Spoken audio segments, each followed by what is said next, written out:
As students progress through the grades, more and more texts they encounter include multisyllabic words. A typical fourth grader encounters 10,000 new words each year, most of which have 2 or more syllables. By the time students are in 5th grade, more than 90% of the new words they encounter will be multisyllabic. Students often skip over or incorrectly decode multisyllabic words. Since these multisyllabic words often carry the meaning of the text, this can leave students without clarity of understanding. It's not hard to imagine that this can adversely affect readers' academic learning as well as their academic achievement. It is imperative that students have an understanding of what to do when they reach a multisyllabic word. 2 avenues through which to support students' reading of multisyllabic words are knowledge of morphemes and understanding of syllables. Knowledge of morphemes. The first thing to suggest when students reach a multisyllabic word is to bring their attention to the morphemes. A morpheme is the smallest unit of meaning in a word. Think about the word autobiography. Reading grapheme by grapheme, it would sound like a-t-o-b-i-a-g-r-a-f-e.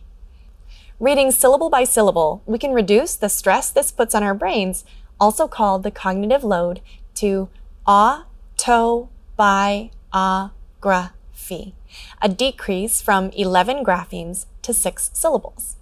However, parsing the word into its morphemes, we have autobiography.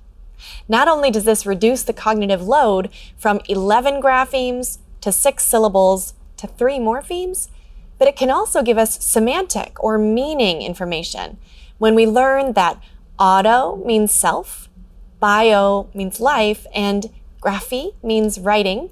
We can more easily understand that an autobiography is writing about one's own life. More than 60% of unfamiliar words students encounter in texts can be broken down into smaller word parts. Knowledge of morphemes can make it easier for students to read complex multisyllabic words, can help students with spelling, and can enhance a student's understanding of the word. In multisyllabic words, the knowledge of morphemes can also support vocabulary learning because multisyllabic words often contain prefixes and suffixes that can help expand and extend the meaning of the base word, such as knowing that in the word pretest, pre helps us understand that this is something that happens before a test. Our knowledge of prefixes, suffixes, and Latin and Greek base words can help us gain an understanding of meaningful units in words. This knowledge of morphemes helps students decode and comprehend new multisyllabic words. Advanced readers will look at words in morphological parts, but struggling readers tend to rely on letter units, partial syllables, contextual clues, or even pictures to help them understand and read a multisyllabic word. Knowledge of morphemes is related to skill in both reading and spelling, even when controlling for students' oral language ability and phonological awareness. Knowledge of morphemes also facilitates reading in words when syllable division might result in confusing pronunciation, such as cooperate. Without knowing the morphemes co and operate, students might read it as cooperate. To teach students knowledge of morphemes, it is important to keep in mind that the goal is to increase generalization and get students to use the strategies to read multisyllabic words, not just to memorize a list of prefixes and suffixes. Once students have explicitly learned the pronunciation and spellings of common prefixes and suffixes and had practice reading words in morphological families, they're ready to locate affixes and bases and use them to decode words. Knowledge of morphemes. Teach students to locate affixes and bases and use them to decode. When decoding multisyllabic words, a big piece of the puzzle is the ability to find prefixes, suffixes, and bases in order to break up these long words into smaller, more manageable chunks. Once students can recognize affixes, they can isolate and decode the base word before putting the word parts back together to read the word. When students reach a multisyllabic word they're struggling to decode, we first ask them to locate and isolate any known affixes. Think of the word overpaying. First, I'll ask my students to locate and isolate any affixes they know. I might say, do you see any prefixes or suffixes that you know? Ideally, students would have received explicit instruction in the exact affixes that are included in the word to be practiced. However, students are often exposed to multisyllabic words in texts that contain morphemes they haven't been explicitly taught. If a student identified over as a prefix and ing as a suffix, I would ask them to chop off those word parts. However, if a student didn't know that over was a prefix, I would say, let's chop off over over a prefix that means too much. After students chop off any affixes, they can try to read the word by swooping under each word part. Overpaying, overpaying. Syllables. Now that we've talked about morphemes, let's talk about syllables by going over some common terminology. A syllable is a word or part of a word with one vowel sound. Syllable type means the kind of syllable it is. There are 6 syllable types in English, often referred to by the acronym CLOVER. A syllable division pattern refers to the pattern by which we divide syllables. There are 5 common syllable division patterns. The purpose of teaching students about syllables is not to have them simply memorize and label the types of syllables that exist in English and then move on. Syllable division practice provides readers with a starting point so they don't have to decode grapheme by grapheme. The purpose of teaching students about syllables is to give them an additional strategy to help them read multisyllabic words. Once students develop an understanding of syllables, they're more likely to be able to accurately and instantaneously read complex words. For example, think of the word magnificent. Reading grapheme by grapheme, it would sound like m, a, g, n, I, f, I, s, e, n, t. Reading syllable by syllable, we can reduce the stress this puts on our brains to magnificent, a decrease from 11 graphemes to 4 syllables. To teach students to identify syllables in a written word, we can use 3 evidence-based strategies. First, teach students to label the vowels. Second, to look for patterns. And third, to teach flexibility. A syllable is a word or part of a word with one vowel sound. Since every syllable has at least one vowel, we can use those vowels to identify the syllables. First, we'll discuss how we can support students to read multisyllabic words by getting them to label the vowels and look for patterns. There are 5 common syllable division patterns to scaffold students toward the understanding of where to divide syllables in order to read them. Students need to have first learned about these patterns in order to look for them in multisyllabic words. The first syllable division pattern for students to look for is VCCV, 2 consonants between 2 vowels, and represents a consistent pattern in English. With this pattern, we split the syllables between the 2 middle consonants. This means that the first syllable will always be a closed syllable, keeping the vowel short. An example is the word picnic. I will label the 2 vowels and any consonants between. Then I can see the pattern VCCV and will divide between the 2 middle consonants, creating the syllables pick, nick. The second pattern, VCV, with 1 consonant between 2 vowels, is less consistent in how it is divided. Sometimes words with the VCV syllable division pattern will be divided after the first vowel, V.CV, making the first syllable open and the vowel long, like in the word tiger. And other times they will be divided after the first consonant, VC.V, making the first syllable closed and the vowel short, like in the word camel. To read a VCV word, first, suggest to students to try dividing after the first vowel, V.CV. This makes the first syllable an open syllable and the vowel long. If that doesn't make a word they know, suggest they try to divide after the first consonant, VC.V, which makes the first syllable closed and the first vowel short. Sometimes students may not know which is the correct pronunciation, so be ready to tell them where to divide the word if they need that scaffold. Then they can still practice reading the word based on their knowledge of vowel pronunciation from the 6 syllable types. Even when students need a little help with identifying where to divide a word, it's important to allow them to practice using their knowledge of syllable types and the syllable division patterns to decode the word themselves. An example is the word lemon. First, I'll label the vowels and any consonants between. I can see the VCV syllable division pattern. First, I'll try to divide after the first vowel, making the first syllable open and the vowel long. This creates the syllables lemon. If a student divided lemon in this way and noticed that it was incorrect, but wasn't sure about what to do next, a teacher could suggest they try dividing it after the consonant, which would make the first syllable closed and the vowel short. However, if a student didn't recognize that the syllable division pattern they tried gave them the incorrect pronunciation, a teacher could explicitly say, "In this word, we'll divide after the consonant." Then, the teacher can let students use this knowledge of syllable division patterns and their knowledge of syllable types to read the word. The third pattern, VCCCV, occurs when there are 3 or more consonants between 2 vowels.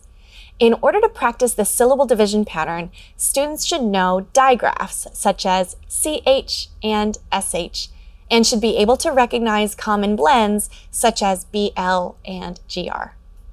Once students can recognize common blends and digraphs, they know to keep them together.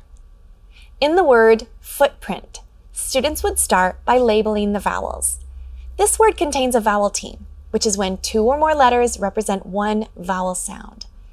Even though there are 2 letters in this vowel team, it only represents one vowel sound, so it only gets labeled as one vowel. In this word, I can see the pattern VCCCV, so I know I'm going to look for common blends and digraphs.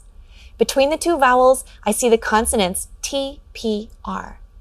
I know that TP isn't a common blend, but PR is a common blend.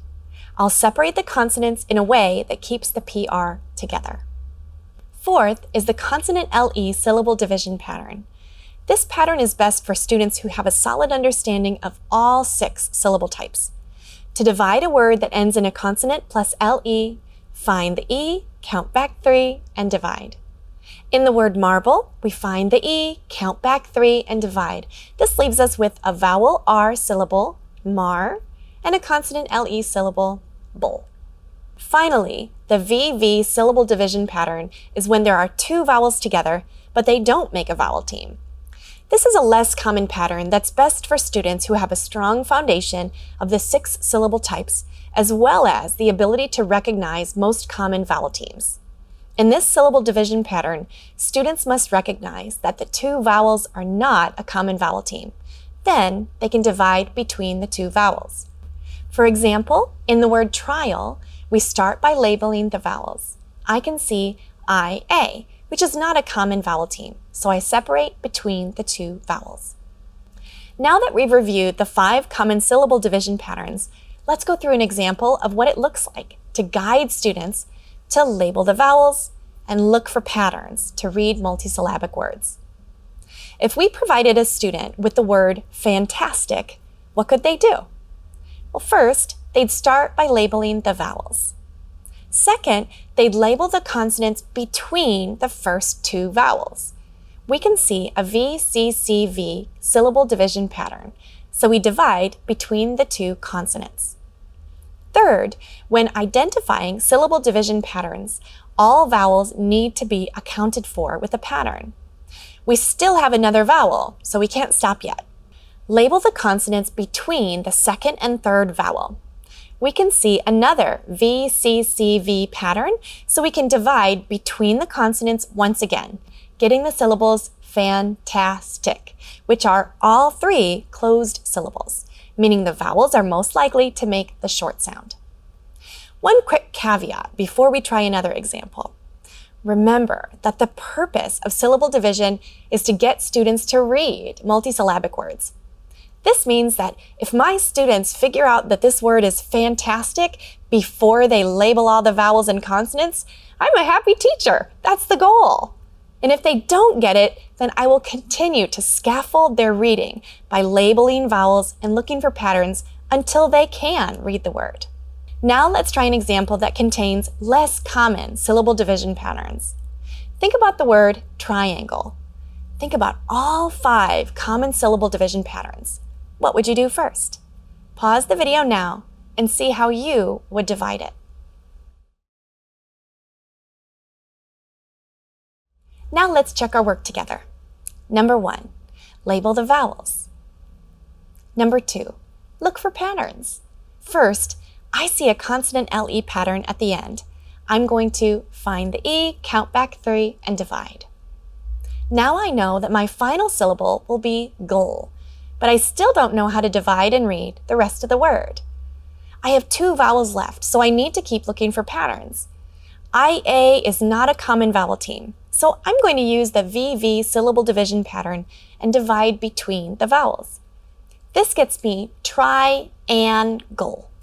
Many students will hear this and automatically correct their mispronunciation to triangle. However, if students read this and don't correct it to triangle, it's okay to let them know that in this word, the letter N represents the ng sound, and ask them to try reading it again. Another way to support students in using their knowledge of syllables to read multisyllabic words is to practice flexibility. Multisyllabic words have greater variability in the pronunciation of their graphemes, particularly regarding the pronunciation of single-letter vowels. Single-letter vowels can represent at least 3 sounds: the short sound, the long sound, and schwa, which is kind of an sound and happens in an unstressed syllable. For example, short A represents the sound a, like in cat. Long A represents the sound a, like in late. And an A making the schwa sound sounds like the in about. It can be very challenging for students to know which vowel sound to use in a multisyllabic word. When supporting students to read multisyllabic words through flexibility, it's important to teach students to strategically search for a real word, which can be referred to as mispronunciation correction or set for variability. If you've ever heard a student sound out the word water by saying w, at, water, oh, water, then you've heard a student practice this skill.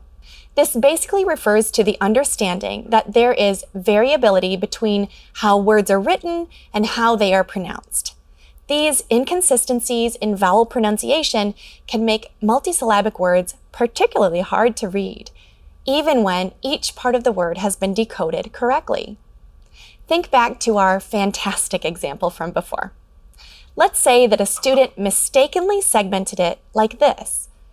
And this student also knew that open syllables end in a vowel and are usually pronounced with the long vowel sound.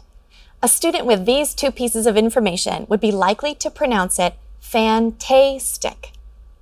Using mispronunciation correction or set for variability, the student may hear fantastic and realize this is actually a word they've heard before and correct their pronunciation to fantastic. There's evidence through research that strong readers have the ability to adjust an incorrect pronunciation and say the correct related word. For example, if the word breakfast were read as breakfast, students are often able to correct their pronunciation to breakfast. This skill can be challenging if a student has never heard the word before. In this case, the teacher can provide the correct pronunciation of the word, as well as give a quick explanation of what the word means.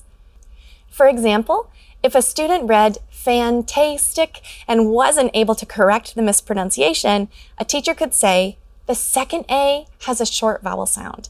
Let's read this together. Fantastic, which means really great. Your turn to read it. Teaching students to be flexible in their pronunciation of vowels makes it more likely that they'll be able to use mispronunciation correction to get to the right word. If students get stuck on the mispronunciation correction because they've never heard the word or don't know how to pronounce it, provide students with the correct vowel sound, but allow them the pleasure of decoding the word themselves. When students reach a multisyllabic word, labeling the vowels, looking for patterns, and practicing vowel flexibility are great tools to get them closer to reading the word. Overview of instructional routine to decode multisyllabic words. There are two main strategies to support students' reading of multisyllabic words: knowledge of morphemes and understanding of syllables. We want students to be able to use their knowledge of morphemes to identify affixes that can be separated from a word in order to make the word easier to read, as well as to add to their comprehension of the word. Then, they can use their understanding of syllables to identify the vowels and look for patterns, flexibly try various vowel sounds, and correct their pronunciation as necessary in order to read a real word. So when we put these pieces together, what does that look like? Here is an instructional routine that combines the knowledge of morphemes with the understanding of syllables in a digestible way to help students read multisyllabic words. Number 1, chop off any prefixes or suffixes you recognize. Number 2, label the vowels and look for patterns. First, we'll mark the vowels and the consonants between. Second, look for common syllable division patterns. Use your knowledge of common syllable division patterns to divide and read the word. Third, use vowel flexibility along with mispronunciation correction to try to pronounce it like a real word.